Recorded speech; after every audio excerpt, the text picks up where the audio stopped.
Concept ಆಗ್ಬೇಕಾಗಿತ್ತು. ಈಗ ಬಹುಶಃ ರಾಜ್ಯದಲ್ಲಿ ಎಷ್ಟು ಇಶ್ಯೂ ಆಗಿದೆ ಅಂತ ನಾನು ಹೇಳ್ತೇನೆ ಡಿಜಿಟಲಿ, ಅದು ಕೂಡ ಲೆಕ್ಕ ಇದೆ. ಸೊ ಸೈಜಬಲ್ ನಂಬರ್ ನಾವು ಇವತ್ತು ಡಿಜಿಟಲಿ ಇಶ್ಯೂ ಮಾಡಿದ್ದೇವೆ. ಕೆಲವು ತಾಲೂಕಲ್ಲಿ ನಾನು ಮೊನ್ನೆ ನೋಡಿದೆ, ಒಂದು ತಾಲೂಕಲ್ಲಿ 1454 ಆನ್ಲೈನ್ ಮುಖಾಂತರನೇ ಇಶ್ಯೂ ಮಾಡಿದ್ದಾರೆ.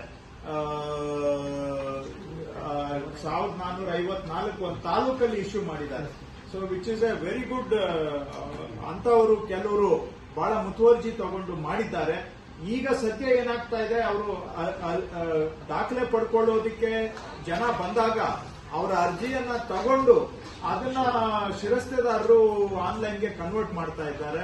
ನಾನು ಪ್ರಧಾನ ಕಾರ್ಯದರ್ಶಿ ಅವರು ಮಾತಾಡಿದ್ದೇನೆಂದ್ರೆ, ಇದನ್ನ ನಾವು ಎಜೆಎಸ್ಕೆ ಮತ್ತು ಅಂತ ಕಡೆ ನೇರವಾಗಿ ಜನನೇ ಆನ್ಲೈನ್ ಅಲ್ಲಿ ಅಪ್ಲೈ ಮಾಡುವ ಹಾಗೆ ಮಾಡಬೇಕು ಅಂತ ಕೆಲವೇ ದಿನಗಳಲ್ಲಿ ಆ ಒಂದು ಮಾಡ್ಯೂಲು ಕೂಡ ರೋಲ್ ಔಟ್ ಆಗ್ತಾ ಇದೆ. ಸೊ ಜನ ನೇರವಾಗಿ ಎಜೆಎಸ್ಕೆಗೆ ಹೋಗ್ಬೋದು, ಅಲ್ಲಿ ಅವ್ರಿಗೆ ಯಾವುದು ದಾಖಲೆ ಬೇಕೋ ಅದನ್ನ ಆನ್ಲೈನ್ ಅಲ್ಲಿ ಅಪ್ಲೈ ಮಾಡಬಹುದು. ಆಕ್ಚುಲಿ ಎಜೆಎಸ್ಕೆಗೂ ಹೋಗೋದು ಬೇಕಾಗಿಲ್ಲ, ಅವರ ಮನೆಯಲ್ಲಿ ಕೂತ್ಕೊಂಡು ಭೂ ಸುರಕ್ಷಾ ಪೋರ್ಟಲ್ ಅಲ್ಲಿ ಕೂಡ ನೇರವಾಗಿ ಅಪ್ಲೈ ಮಾಡಬಹುದು. ರಿಪೀಟ್ ಮಾಡ್ತಾ ಇದ್ದೇನೆ, ನಮ್ಮ ಉದ್ದೇಶ ಜನ ಎಜೆಎಸ್ಗೆ ಬರೋ ಅವಶ್ಯಕತೆನೂ ಇರಬಾರದು. ಆನ್ಲೈನ್ ಅಲ್ಲಿ ವೆಬ್ ಸುರಕ್ಷಾ ಪೋರ್ಟಲ್ ಅಲ್ಲಿ ಅವ್ರ ಮನೆಯಿಂದಾನೇ ಅವರು ಅಪ್ಲೈ ಮಾಡುವ ಹಾಗೆ ಆಗಬೇಕು ಅಂತ. ಅದನ್ನು ಕೂಡ ಮಾಡ್ಯೂಲ್ ಇನ್ನ ಒಂದೆರಡು ಆನ್ಲೈನ್ ಅಲ್ಲಿ ಇವತ್ತು ಅವರು ಅಪ್ಲೈ ಮಾಡಬಹುದು, ಸಿಟಿಸನ್ ಮಾಡ್ಯೂಲ್.